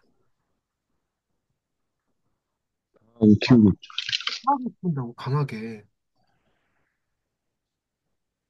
하나님이 우리를 너무너무 사랑하셔서 아들의 생명을 주고 맞바꾸셨는데 우리를 그렇게 우리의 필요를 채우시는 분이 그래서 나를 살리시고 영원한 생명을 주신 분이 내가 또 악한 곳에서 연약하게 시름시름 죽어가게 냅두지 않기 위해서 나를 이런 고난과 저런 곤란으로 둘 거예요. 아들을 내어주신 분이 그 고난과 어려움 가운데 내가 아주 무너지게 하지 않으실 거라는 것을 확신하는 방식이 나를 위해서 아들을 주셨다는 사실을 믿는 겁니다. 그러면 나를 위해서 아들까지 주셨는데 하나님이 내가 이 고난 속에서 이 아픔 속에서 어, 하나님을 떠나게 둘까? 절대 그렇지 않다는 거지. 그것이 오히려 고난이 나를 더 강하게 만드는 나를 더 하나님의 아들로 성장시키는 도구이니까 허락하시는 것 혹은 그렇게 훈련하시는 것으로 받아들일 수 있어요. 그래서 내 모든 상황을 하나님이 나를 사랑하시고 돌보시고 있다고 확신할 수 있는 방법은 나를 위해서 아들을 주신 하나님을 바라보는 겁니다.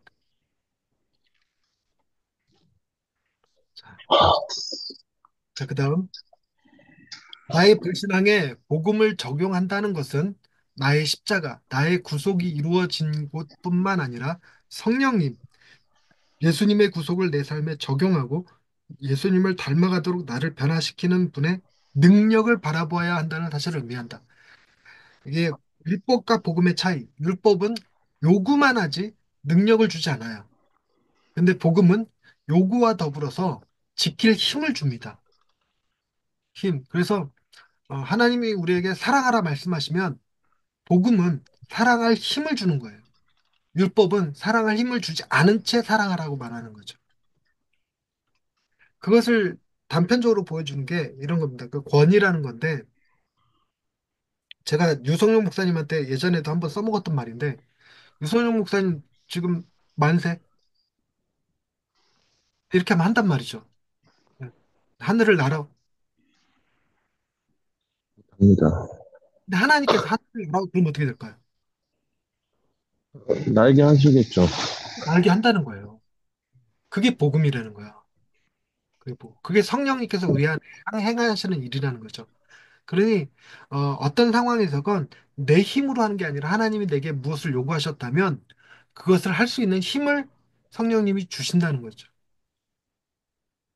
그러니 내가 업그레이드 되고 더 나은 이 뭐죠? 이렇게 무기들을 득템하는 거, 득템하고 내 캐릭터를 업그레이드 시키는 방식은 내가 열심히 훈련하는 것이 아니라 내가 처한 상황에서 성령님의 능력을 기다리는 거죠.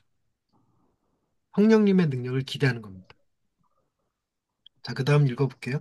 내 안에 거하시는 성령님은 자기 보호라는 나의 타고난 성향보다 더 강력하시다. 성령님의 도움으로 나는 다른 사람들을 신뢰하고 그들에게 다가갈 수 있다. 나는 내 힘으로 다른 사람들 신뢰할 수 없어요. 난 불안해. 왜 신뢰할 수 없냐면 여러 번 당했거든. 여러 번 당하면서 우리는 뭘 믿을 수 있냐면 사람은 믿을 게 못 된다는 사실을 믿어요.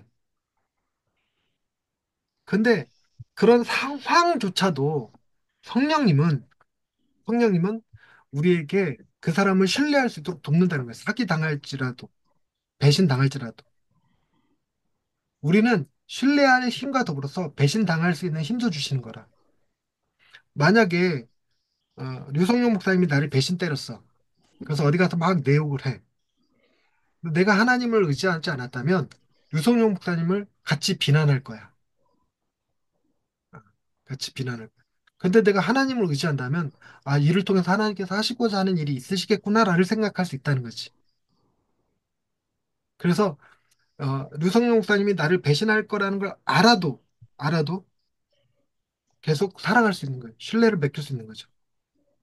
그것을 바울이 보여줬어. 내가 예루살렘에 올라가서 그 결박당하여 끌려간다 할지라도 그 상황을 피하는 게 아니라 가는 거예요. 갈 수 있는 힘이 아니라 끌려갈 수 있는 힘을 같이 주시는 거지. 그래서 내가 어, 메인바 되어 로마에 가서 복음을 전하는 것이 하나님의 뜻이구나 이러고 받아들인다는 겁니다. 자, 그다음 온전한 사랑이 두려움을 내쫓나니 성령님은 내가 두려움이 아니라 믿음으로 살아가며 하나님의 사랑을 알고 느낄 수 있도록 도우신다. 내게 필요한 것은 하나님이 다 채워주셔요. 하나님이 다 채워주셔서 겁대가리를 상실하는 것. 이게 두려움을 이기는 거예요. 류성룡 목사님 저 로또에 당첨돼갖고 뭐 100억 정도 있다. 그러면 사람들이 목사님한테 사기치면 목사님 1, 200원 뭐 100만 원, 200만 원 사기치는 거 우습게 여기지 않을까? 아, 그것도 아까운데요. 그렇- 내가 얘를 잘못 죄송, 죄송. 나한테 100억이 있다면 누가 네. 나한테 100만 원 사기칠까 봐 두려워서 경계하는 일은 없어질 거라는 거예요. 음, 그 정도 사기치려면 쳐 그냥 나는 그거 아무 상관없어 뭐 이런 느낌. 예. 마치 이런 거죠. 어, 류성룡 목사님하고 저하고 딱 교통사고가 나서 딱 차가 부딪혔는데 류성룡 목사님 100% 잘못했어. 근데 내게 100억이 있어. 그러면 아이 이게 얘가 내가 그 상황이 돼봐야 알겠지만 그래도 지금 느낌으로는 괜찮아 괜찮아. 내가 류 목사님 차까지 고쳐줄게. 할 수 있는 힘이 음, 있고 잘잘못을 따지기보다 네. 잘잘못을 따지 이게 온전한 사랑이 두려움을 내쫓는다는 거예요. 그래서 우리가 믿음으로 하나님의 사랑을 알면 배신당할까 봐 두려워서 관계를 맺지 못한다거나 내가 저 사람한테 잘해줘봐야 아무 소용없어 라고 생각하지 않는다는 거죠. 저 사람이 나한테 감사하지 않을지라도 저 사람이 나를 험담하고 다닐지라도 저 사람이 내게 100만 원의 사기를 치고 도망간다 할지라도 그걸 미리 안다고 할지라도 그것이 내게 데미지를 끼치지 않을 만큼 내게는 엄청난 사랑이 있는 거야. 그게 믿음으로 가능하다 이 얘기예요. 그다음에 나는 다른 사람들과 거리를 둠으로써 성령님께서 나를 다른 사람들의 삶에 구속적으로 사용하시는 것을 거부했어요. 그랬는데 하나님은 단지 나를 구속하기만 하시는 것이 아니라 내가 그분의 백성을 구속하시는 일에 동참하기를 원하신다. 성령님을 통해 나는 다른 사람의 삶에 역사하시는 하나님의 구속 사역에 참여할 수 있다. 하나님이 류성룡 목사님을 통해서 나를 다듬으시기도 하시겠지만 하나님은 그러한 목적 하나만 작용하지 않아요. 엄청나게 지혜로우신 분이라 나를 통하여 유성룡 목사님도 빚으신다는 거예요. 그래서 유성룡 목사님이 내게 사기를 치고 간다 할지라도 자꾸 사기꾼으로 몰아가네. 미안합니다. 내가 유성룡 목사님한테 사기를 친다고 할지라도 유성룡 목사님은 하나님의 믿음 안에서 그런 시기를 견디게 하는 거죠. 그래서 와 내가 그 100만 원을 사기당하고도 이렇게 마음이 무거운데 예수님은 배신당했을 때 어떤 기분이셨을까? 은 30에 팔리셨을 때 어떤 기분이실까? 이렇게 느끼면서 내게 이걸 생각해 볼 수 있는 기회를 준 전재훈 목사님한테 고마워하게 되는 상황이 희한하게 벌어진다는 거지. 뭐가 가능해지냐면 중심으로부터 용서가 가능해진다는 거야. 중심으로부터. 자, 그다음 그래서 이 뒷부분 이승훈 목사님 읽어주시겠습니까? 쭉 밑에까지 전부 다. 그래서 나는 내 친구와의 관계에 대해 먼저 수직적으로 회개했다. 나는 나의 불신을 인정하고 기도로 하나님께 정직하게 고백했다. 하나님께서 저를 구원하시고 구속하신다는 사실을 진심으로 믿지 못했습니다. 이러한 불신앙으로 인해 저를 스스로 보호하려고 했습니다. 저를 용서해 주세요. 제가 자신을 구원하려고 하지 않고 하나님의 구원 안에서 평안을 얻게 해주세요. 글로 표현하니 간단하고 진부하게 들리지만 실제로 깊은 슬픔과 상처와 솔직하면서 우러나온 기도였다. 성령께서 나의 불신앙을 다루시며 특정한 성경 구절을 생각나게 하셨을 때 나의 회개는 즉시 믿음의 고백과 예배로 바뀌었다.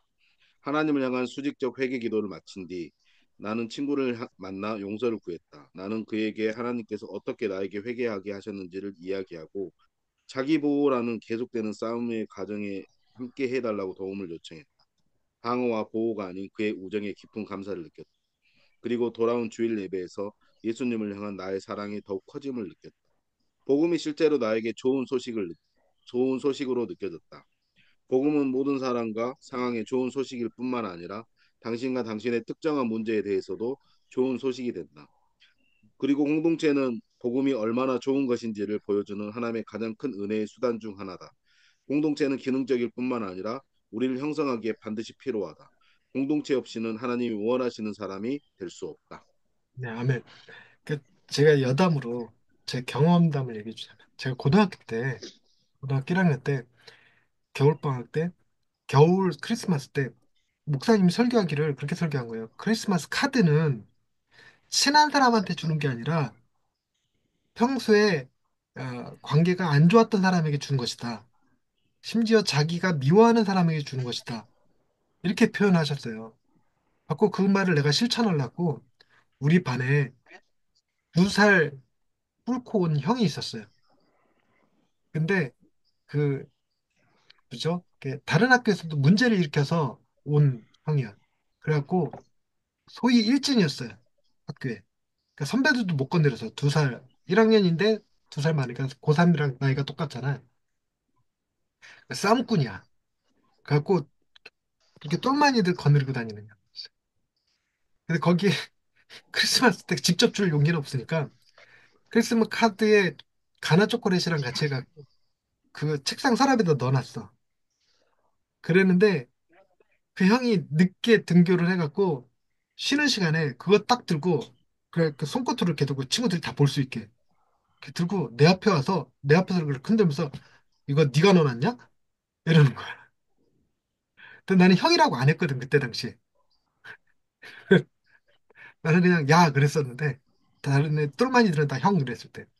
어 내가 넣어놨어. 그랬더니 그 형이 하는 말이 너 나 사랑하냐? 아무 말도 못했죠.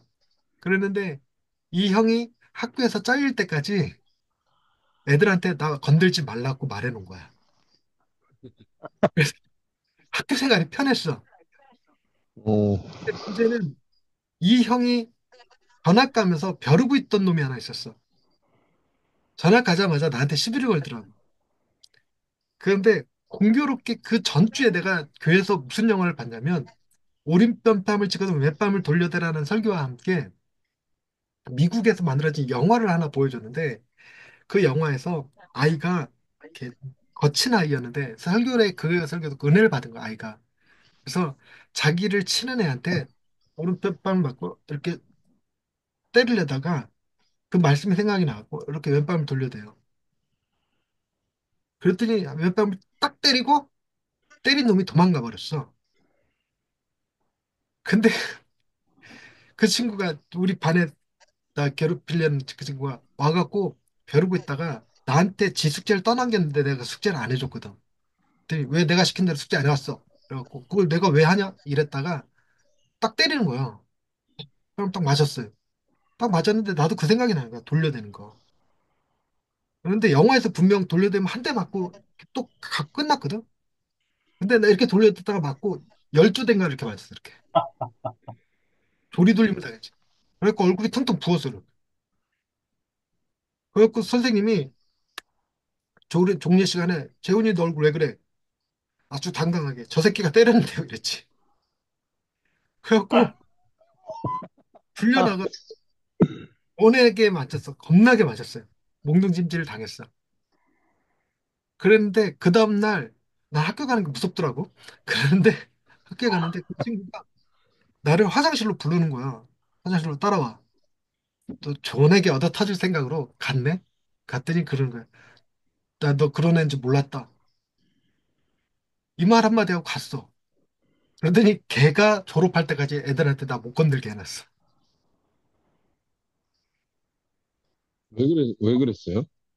둘, 첫 번째는 그렇다 쳐도 두 번째는 일렀잖아요. 아, 오히려, 내가 가서 꼬지른 게 아니라 선생님이 와서 물었을 때 대답만 한 건데, 그래서 나도 어, 맞을 줄 알았지. 더 맞을 줄 알았는데, 이유는 잘 네. 모르겠는 친구가, 대훈이 너 그런 애인 줄 몰랐다. 그러니까 내 느낌으로는 그때 무슨 생각했냐면, 대충 맞으면 되게 이제 수그리는데, 나는 당당했으니까.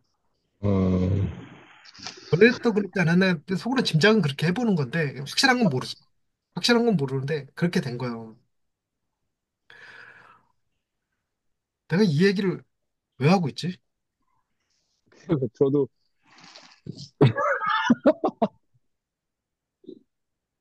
그 이거를 지금 갖다 했다가 그 생각이 갑자기 확 나갖고 지금 그 얘기를 했는데 네.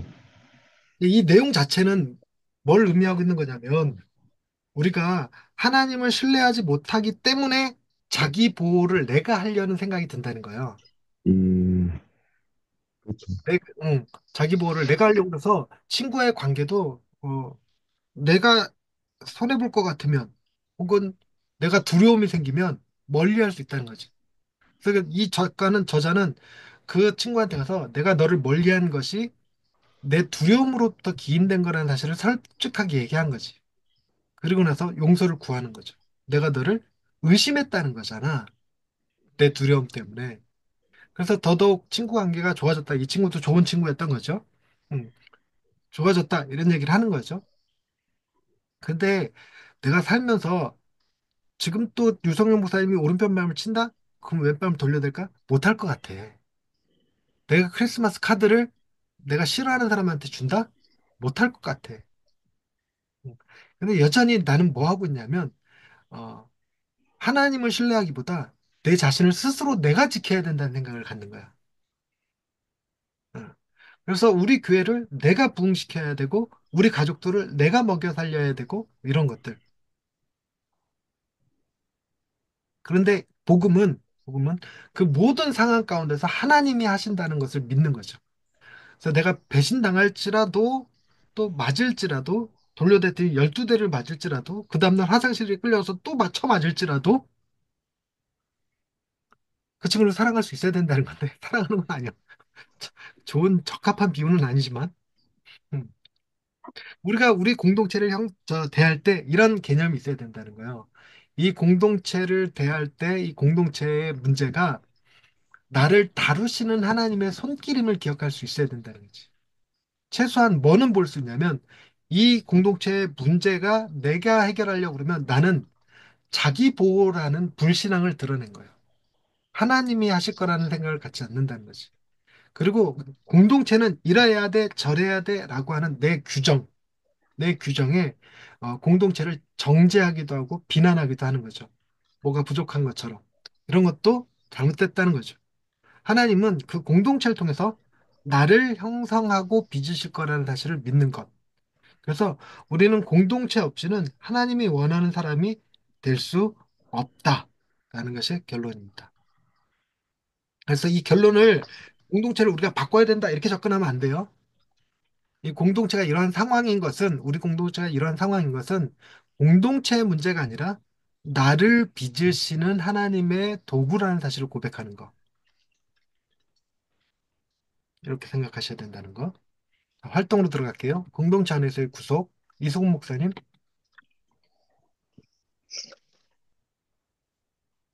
이번 과의 읽을 거리는 공동체가 우리를 형성하고 우리를 하나님의 자녀로 거룩하게 하는 그분의 수단임을 상기시킨다. 성령님은 우리의 죄를 드러내시고 복음의 약속과 능력으로 우리 마음이 변화될 필요성을 보여주기 원하신다.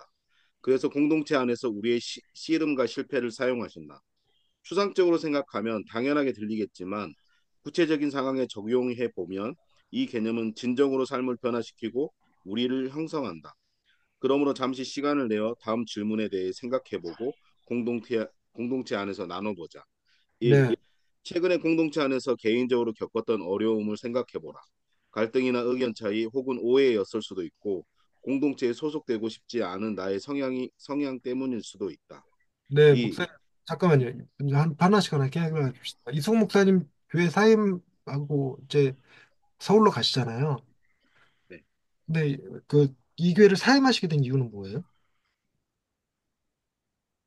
아, 일단은 뭐 다른 게 아니라 제가 저, 저는 성서침례 교회를 섬기고 있는데 성서침례 교회에서는 그 50세까지가 그 개척 인준해 주는 나이예요. 네, 오, 원래 저는 이제 저의 부르심이라고 생각하는 부분이 이제 개척보다는 사실은 후임이거든요. 오, 그런데 50세가 되더라도 될 때까지 그 후임 자리가 없었고 그래서 저는 후임이 아닌가 보다라고 생각해서 이제 목사님께 작년에 개척을 49살 때 개척을 말씀드려서 올해 8월에 승인이 나가지고 이제 그 준비를 했던 거죠. 그런데 이제 갑자기 이제 그 9월 달부터 이제 지금 이제 서울 가게 된 교회가 연결이 됐고, 그래서 최종 합격이 돼서 이제 거기 가면서 이제 교회에서 사역을 내려 10월 말에 그만두게 된 거죠. 그럼 몇 달 안 하셨다는 얘기가 되는 거예요? 네? 그럼 지금 사역을 몇 달 안 하셨다는 얘기예요? 아니요. 여기 목포교회에서는 사실 실제적으로 사역한 건 한 2년 정도 됐습니다. 어, 그 승인 받은 게 몇 달 안 된다는 얘기인 거예요? 네, 승인 받은 게 얼마 안 됐습니다. 8월 달에 승인이 떨어졌습니다. 그럼 그 교인들을 흩으신 거예요? 아니면 후임을 구하신 거예요? 저는 계속 원래 후임 자리를 알아봤었고, 아니, 사실은 제가 예, 목포교회, 원래 목포교회에 후임을 초청하신 건가요? 아니면 목포교회 교인들을 흩으신 건가요? 아니 그게 아니라 저는 목포교회는 그대로 있고 지금 교회는 계속 부흥해서 더 좋은 곳으로 이전을 준비하고 있고 어. 저만 서울로 옮겨지게 된 거죠. 개척하신 건데요? 아니 개척이 아니라 후임 자리로 가게 된 겁니다. 목포도 후임자리였어요? 아니 거기는 부목사님이었던 것 같아요. 거기선 부목사였습니다. 부목사였다가, 아, 네네네. 개척하고 계신 게 아니라 지금 목포에 부목사로 계신 거예요? 네네네. 내가 지금까지 오해했어. 지금 담임이신 줄 알았어요. 아, 그럼 죄송합니다. 첫 담임이 되시는 거예요? 예, 원래 제가 41살에 광주에서 전라도 광주로 후임으로 한번 갔던 적이 있는데 거기서는 어, 3년 사역하고 좀 어려움이 있어서 나왔고 그리고 조금 저희 가정이 광주에서부터 지금까지 제가 41살에 광주로 갔었는데 그때부터 지금까지 한 7년 정도 굉장히 어려운 시기였습니다. 뭐 아이도 아팠고 광주에서 나왔고 뭐 이런 큰일이 있었고 그래서 이제 좀 어떤 어려움이 조금 정리된 시기가 작년부터 조금 정리가 됐고 그래서 작년 10월에 이제 목사님께 제 나이가 좀 있고 자리가 없는 것 같아서 후임 자리를 계속 기다렸는데 없는 것 같아서 그러면 나이가 찰 때까지 뭐 무조건 불투명한 미래를 기다리는 게 아니라 개척하고 싶습니다 말씀드렸는데 이 자리가 나와서 저희가 준비하게 된 거죠. 지금 개척 준비하려다가 후임이 되신 거군요. 네, 네, 맞습니다. 맞습니다. 이제 이해가 됐어. 그럼 지금 나이가 어떻게 되시는데? 제가 지금 올해 50살입니다. 74년생이세요? 75년생입니다. 75년생. 제가 올해 50인데 내가 지금 50 하나란 얘기인가 그러면? 나 50 하나였구나. 네.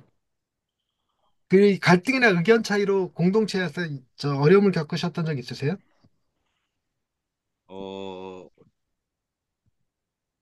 어, 뭐 그런 거는 되게 많이 있죠. 광주에서 나오게 된 과정도 뭐 저희 나름대로는 뭐 열심히 했지만 성도님들이 또 일방적으로 생각하는 저희의 뭐 성도님들 전체도 아니고 한 두 분 정도 특히 이제 한 분인데 뭐 원로 목사님하고 굉장히 친했던 분들이 뭐 오해했던 부분도 있었고 뭐 그러다 보니까 강주에서 나온 것도 있었고 어 최근에는 사실 저희가 저희 지금 최근에 제가 10월까지 섬겼던 교회 목사님이 원래는 교회가 지금 성장하고 있었고 아주 좋은 곳으로 건물을 지어서 이전을 하고 있는 상황이라서 같이 하자고 하셨는데 나중에 뭐 한 일주일, 10일 정도 있다가 다시 개척을 갑자기 하라고 얘기하셨어요.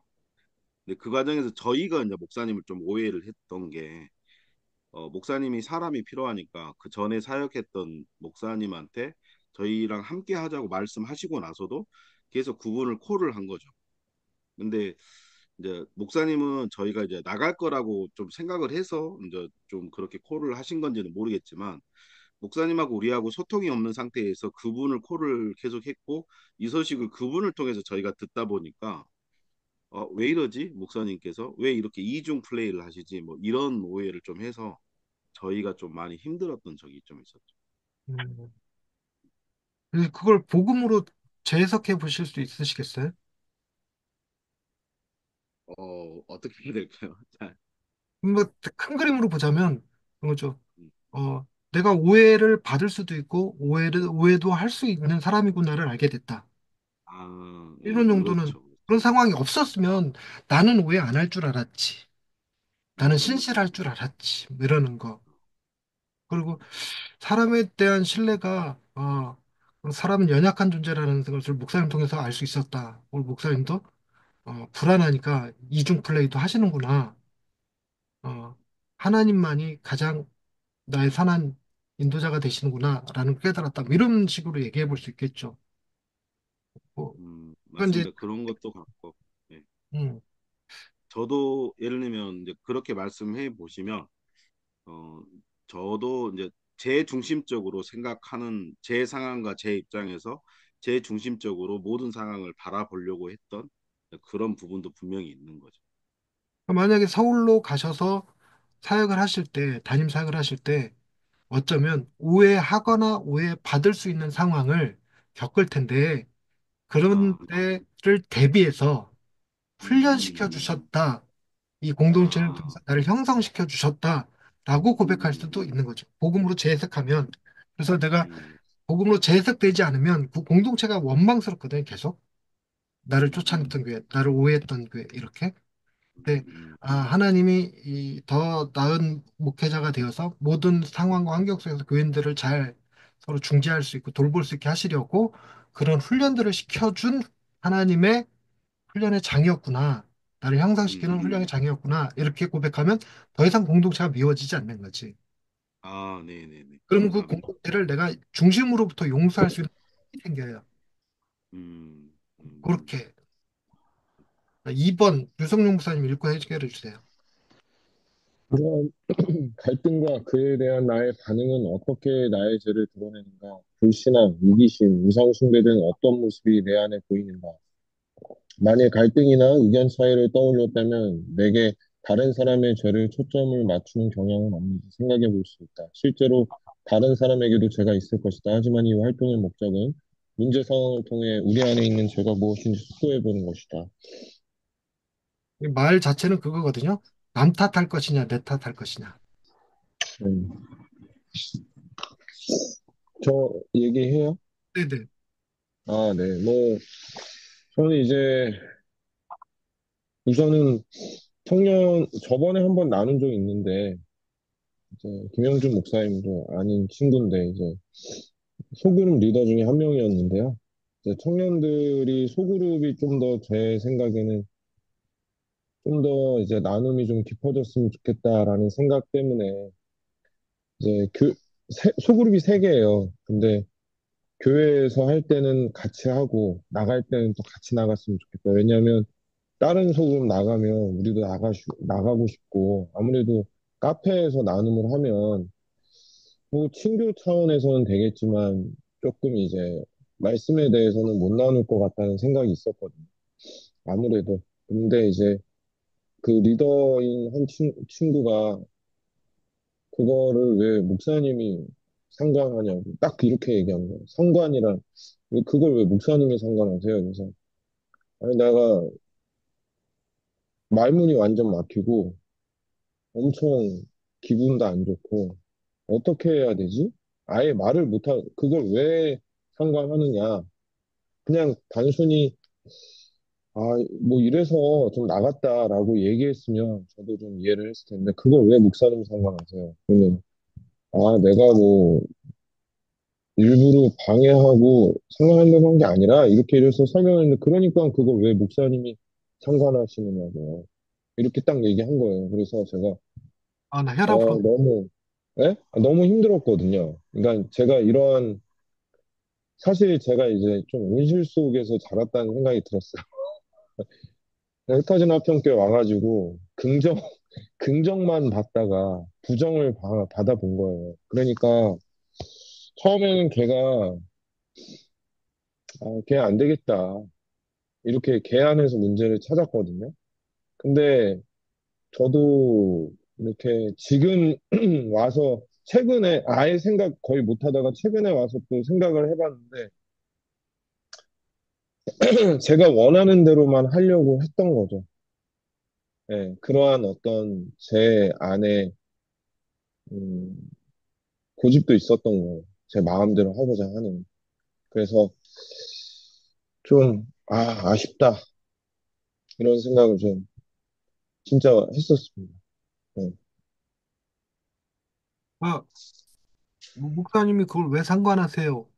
라고 네, 말한 그 시기가 나쁜 시기인 건 맞잖아요. 맞죠. 네, 그거는 뭐 그 친구 잘못도 있다고 생각하는데 그 상황에 대해서 제가 어떻게 또 반응해야 될까라는 생각을 했을 때 제가 편지를 적고 비타민을 사가지고 하도 연락이 안 돼가지고 그 다음에 거의 문을 박차고 나가듯이 나가가지고 다음에 얘기를 하자 하고 다른 리더 남은 상황에서 박차고 나가서 그 다음 또 연락이 안 됐거든요. 그리고 이제 아예 카톡도 안 보고 이러다가 제가 몇 번 연락을 했을 때 나중에 몇 번 연락해도 전혀 연락이 없다가 제가 이제 편지하고 비타민을 사서 주소는 아니까 집 앞에다 놓고 어떻게 지내는지 궁금해서 그랬다. 그리고 했을 때 나중에는 목사님 감사합니다. 생각 정리할 시간을 좀 갖고 나중에 인사드리겠습니다. 뭐 아직 인사는 없지만은 어쨌든 그랬었거든요. 근데 여전히 안타까움으로 남아요. 제가 어떻게 그게 최선은 아니었다. 네. 제가 뭔가 통제하려고 했던 거죠. 목사님 되게 잘하신 것 같은데? 음. 그렇게 할 수 있는 목사가 몇이나 될까 싶은데? 아닌 것 같아요. 그 순간에 제가 엄청 티는 안 내려고 했는데 다른 리더들도 그렇고 제가 너무 당황스러웠거든요. 당황스럽고 화가 났거든요. 그 누구나 제 눈빛을 그 친구가 느꼈을 거예요. 예전에 제가 심각하게 고민했던 건 이거였어요. 네, 형제에 대해서 나가라 하는 자보다 살인하는 자요. 라는 말 네, 때문에 네, 나한테 해코지하거나 나를 험담하거나 나를 기분 나쁘게 하면 네, 그러니까 잘못해서 그 친구한테 잘못을 지적당하는 것도 기분 나쁘잖아요, 사실. 네, 잘못했어. 내가 욕을 하면 이미 죽인 거잖아. 네. 이미 죽여놓고 내가 가서 용서를 구한다는 게 무슨 이 생각했었어요. 네, 그럼 회개가 엄청나게 됐었던 적이 있어요. 내가 다른 사람한테 화를 안 낸 게 아니라 속으로 이미 욕을 했으니 이미 정죄를 하고 이미 복수한 것 아닌가? 네, 그런 생각에 한참 시달렸던 적이 있기는 해요. 어. 네. 근데 한편으로는 그거죠. 그치? 클린턴 부인이 누구지? 힐러리? 힐러리. 물론, 지가 타고 가다가 주유소에서 기름을 넣는데 마침 힐러리 동창이었대요. 그 직원이. 그랬더니 클린턴이 그랬대요. 야, 네가 나랑 결혼해서 했으니까 영부인이 됐지. 저 친구랑 결혼했으면 어쩔 뻔했냐? 그랬다는 거지. 그랬더니 힐러리가 그러더래요. 아마 그랬으면 저 친구가 대통령 됐겠지.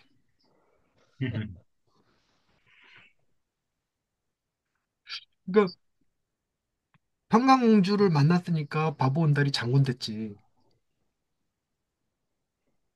근데 그런 생각이 드는 거지. 그래서 우리 아내가 나 말고 다른 남자랑 결혼했으면 더 잘 살았겠지.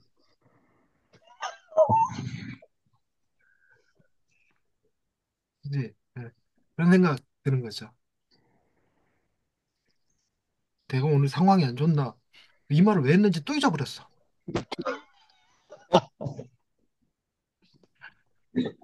나는 야, 사람들이 그런다는 거예요. 우리 회사가 다 좋긴 한데 월급을 10%만 더 올려줬으면 좋겠다는 거예요. 10%만. 그때 그 얘기를 들은 전문가가 뭐라고 조언하냐면 그랬으면 당신 안 뽑았을 겁니다. 이러는 거예요. 그런데 그게 나 딱 적용되니까 제가 아내한테 늘 그러니까 아내가 요것만 좀 잘해줬으면 요것만 좀 잘해줬으면 이런 생각 했거든요. 음, 만약에 그런 여자였으면 나랑 결혼 안 했겠지. 그런 생각이 드는 거예요. 야, 엄청난 엄청난 내공이 쌓이셨네요. 아니, 그럴지 모르겠는데, 그러니까, 그 친구가 목사님한테, 목사님 무슨 상관이세요? 왜 상관이세요? 이런 말을 했을 때, 음, 음, 하나님이 아니라 예수님이었다면 아예 그 말조차 안 했겠지, 걔가. 그 말을 음, 끄집어낸 거지, 나라서. 음, 그래서 그 친구가 물론 잘못한 건 맞지만, 내가 아직은 미성숙해서 맞아요. 아이를 제대로 컨트롤하지 못했구나. 저 아이한테 제대로 해주지 못했구나. 라는 반성이 들면 이게 복음인 거고. 근데 우리는 맞습니다. 복음으로 반응 못해요, 절대로. 반응할 수 있으면 내가 예수님이지. 한번 유영준 목사님 읽고 해결해 주세요. 예수님의 죽음과 부활, 구속의 완성은 이 갈등에 대한 나의 반응에 어떤 영향을 주는가? 구체적으로 말해보라. 그분의 죽음과 부활이 어떻게 나를 자유롭게 하고 나의 가장 깊은 필요를 충족시켜 주는가? 음. 부부 관계를 예로 들어 봅시다. 부부싸움 하신 적 있으시죠? 물싸움 한 적 있죠. 이유가 뭐였어요? 최근에 한 거.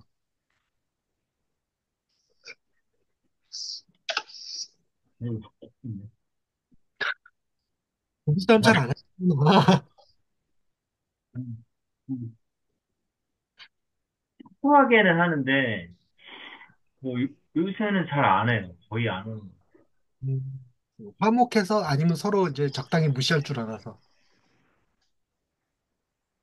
그냥 이제 제가 뭐 개척하고 나서 이렇게 보니까 너무 고맙고 미안하고 뭐 이런 것들이 좀 생각이 많이 드니까 이렇게 좀 너무 고생하는구나. 직장 다니고 뭐 음식하랴, 뭐 찬양하랴, 뭐 애들 이제 또 살림하랴 뭐 이런 거 하니 제가 너무 미안하더라고요.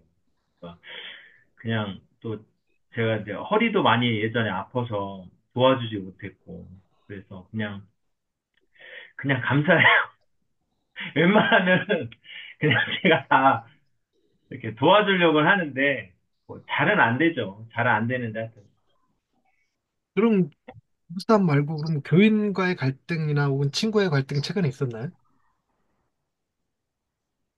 그냥 뭐 이런 적이 있었어요. 오늘 권사님이 이제 이 교회가 어 이제 원래 이제 교회였고 교회가 그 담임 목사가 어려워지니까 뭐 여차여차해서 뭐 어려운 고민 끝에 이제 다른 곳으로 옮겨가고 이 교회가 공석이 되면서 폐쇄 조치가 된 거죠. 그러니까 이 교회가 붕 뜬 상황이었고, 그러니까 남아있는 몇 명의 성도들의 입장에서는 엄청 상처가 컸고 아픔이 큰 거죠.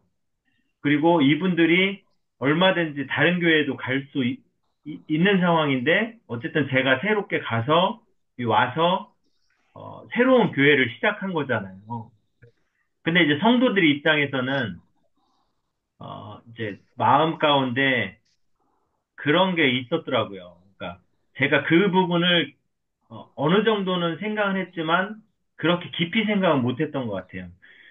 자기 입장에서는 제가 이제 교회를 와서 저는 어떤 새롭게 또 하고자 하는 어떤 동기도 있고 열심히 해야 되겠다라는 마음이 있기 때문에 뭐 이것저것 제가 바꾸기도 하고 뭐 예배 순서도 바꾸고 뭐 주보도 바꾸고 뭐 화분 위치도 바꾸고 뭐 다 그렇게 했어요. 네, 그런 것들이 그 어느 한 권사님이 되게 상처가 된 거예요. 어? 이게 우리 교회인데, 그러니까 자기 있을 때 이렇게 안 했는데, 제가 음. 와서 다 바꿨다. 이제 그런 부분들을 마음에 되게 쌓아두고, 어, 나중에 이제 그런 서운함을 얘기를 하셨어요. 얘기를 하셨는데,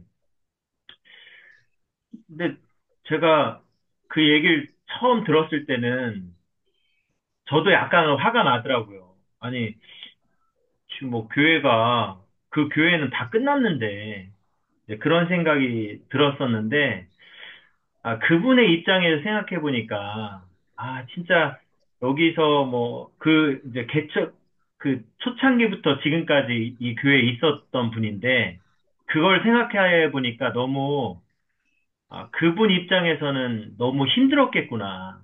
그러니까 제가 저에 대해서 잘 알지도 못하고, 어떤 그런 신뢰 관계도 아닌데, 본인은 이 교회에 남아 있었던 거는 본인이 그 전 교회라고 생각한 거죠. 저는 새로운 교회인데, 이분은 목자만 바뀐 거라고 생각한 거죠.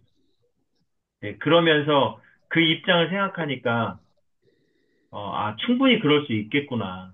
충분히, 내가 어떤 변화를 줬을 때, 그런 것들이 싫었던 이유들이 분명하게 제가 이해가 되더라고요. 그래서, 어, 제가 이제 한번 대화를 해서 충분하게 제가 그런 부분들에 대해서 설명을 드렸어요. 제가 그런 부분들을 헤아리지 못해서, 참 미안하고 죄송하다.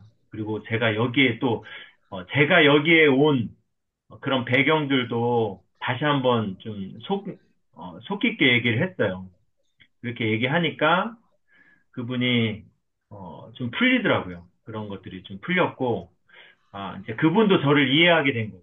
아, 자기 입장에서는 좀 기분이 안 좋았지만, 또 저 목사님을 봤을 때, 저 목사님도 쉽게 여기에 온 건 아니었구나. 이런 것들을 좀 이해하게 되면서, 서로 좀 그렇게 좀 더 관계적으로 깊어진 것 같아요. 그런 과정을 통해서. 그런 일이 좀 있었어요. 그 되게 잘하셨는데, 되게 네, 잘하셨어요. 근데 이제 이 문제를 다루기 위해서 일부러 비트는 겁니다. 오해하지 마시고 일부러 비트게요. 그, 권사님이 그렇게 말씀하셨을 때 기분이 상하셨잖아요. 네, 그러니까 기분이 상한 거는 어, 권사님이 내 수고와 노력을 알아주기를 원했는데 알아주지 않아서 서운한 건 아니었는가. 그래서 전제를 그렇다고 해보는 거예요. 그렇다고. 그러니까 그러면 뭐 죽음과 부활로 어떻게 해결하느냐 요걸 보여주려는 거라서 나는 어, 하나님이 나를 사랑하시고 나를 위해서 당신의 아들을 보내셔서 십자가에 죽고 부활하게 하셨다는 사실에서 만족함을 누리고 있는 게 아니라 교회 사역을 통해서 그 권사님으로부터 인정을 받아야지만 비로소 만족할 수 있는 상태였구나. 그래서 만족을 그게 하니까 팩트였죠. 그래서 내가 마음이 확 상했는데 복음으로 돌이켜 보니까 아하 내가 지금 엉뚱한 데서 만족을 구하고 있구나. 내가 그 주님의 십자가 부활로 만족하고 있는 게 아니구나.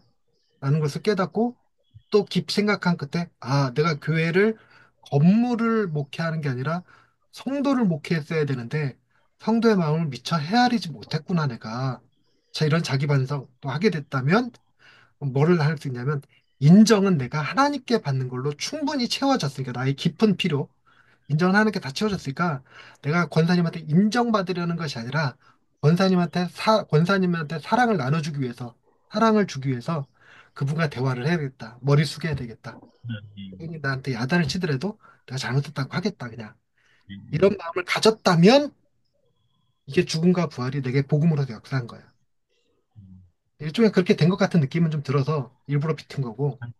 근데 이제 제가 목사님 말씀 들어보니까 그 정도까지는 아니었던 것 같고요. 제 입장에서는 그랬던 것 같고, 제 이 문제를 읽으면서 그냥 문득, 저에 대해서 생각이 든 건 뭐냐면, 죽음과 부활이 나를 자유롭게 하고 나의 가장 깊은 필요를 충족시켜주지 못하고 있구나라는 생각은 들었어요. 왜냐하면, 어쨌든 뭐 사역을 할 때나 뭐 교회에서 여러 가지 일들이 있을 때, 잘 이 부분이 제 마음 가운데 진정한 자유를 주지 못하는 것 같아요. 왜냐하면 그런 걸 잊고 있다가, 그러니까 말씀을 전하게 될 때, 어떤 뭐 복음적인 메시지를 전할 때, 그럴 때 이제 깨닫게 되는 거죠. 맞지. 이 복음이지. 이 부활이지. 여기에 소망을 둬야 되는데, 그렇게 깨닫게 되고 그 말씀을 전할 때는 이제 은혜가 되는 거죠. 저도 그렇게 살아야지. 근데 또 뒤돌아서면 또 그러지 못한 삶을 살아가는 것 같아요. 오늘 이 질문을 보니까 예, 그런 저의 모습이 좀 보이는 것 같습니다. 네, 앞으로도 못 살아요. 앞으로도 못 살아. 대신 뭘 하냐면 빨리 깨닫는 데는 도움이 되더라고. 음, 상황을 더 나쁘게 만들지 않고 제법 빨리 깨닫고 제법 빨리 먼저 사과할 힘이 생기고 이런 건 좀 있긴 한데 그 상황이 딱 닥치면 이런 생각이 확 들어오니까 4번 문제는 제가 해결해 볼게요. 계속되는 성령님의 역사, 우리 마음과 삶에 적용되는 속죄는 이 갈등 속에서 어떻게 우리를 자유롭게 하는가? 이게 그거거든요. 나는 내가 생각했던 것보다 훨씬 더 큰 죄인이야. 이게 사람을 상당히 자유롭게 해줘요. 그렇지. 내가 죄인이었지. 그러니까 이렇게 이 지경 만들었지. 이렇게. 그래서 그런 거죠. 저 구체적으로 말해버릴 때 지금 딱 떠오르는 사건이 제가 10시 50분에 찬양인도를 하거든요. 주일날. 근데 10시 45분에 우리 애들이 태우러 와달라는 거예요. 그래갖고 10시 45분에 제가 그때 집이 가까워요. 차로 가면 2, 3분이에요. 걸어가면 5분이고. 근데 논두렁을 지나와야 돼서 개들이 출몰해. 그러니까 우리 애들이 무서웠던 거야, 개들이. 그래갖고 그때 당시에 뭐 목줄 없는 개들이 3마리가 이 동네 돌아다니고 있어갖고 데리러 와달라고. 그래서 갔네? 그래서 얼른 내려와서 타고 이제 오면 바로 찬양인도 시작할 수 있으니까. 그랬는데 3분인가 늦게 45분이래 태우러 오라고 그러고 48분에 내려온 거예요. 순간 화가 확 난 거지. 이제 딸아이가 먼저 탔고 그다음에 아들이 탔는데 화가 나서 야 이 새끼야 지금 예배 드려야 되는데 왜 이제 나와? 이랬네.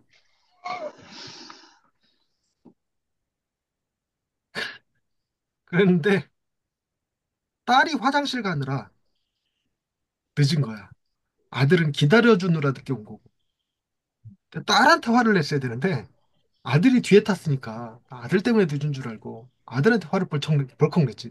상황 물어보지도 않고 왜 늦게 내렸는지 물어보지도 않고 순간에 얼마나 미안하든지.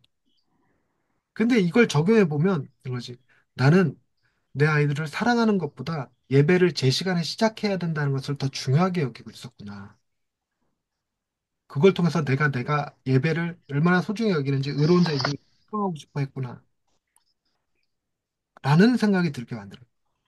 아, 그 아빠가 미안해. 아빠가 잘못했어.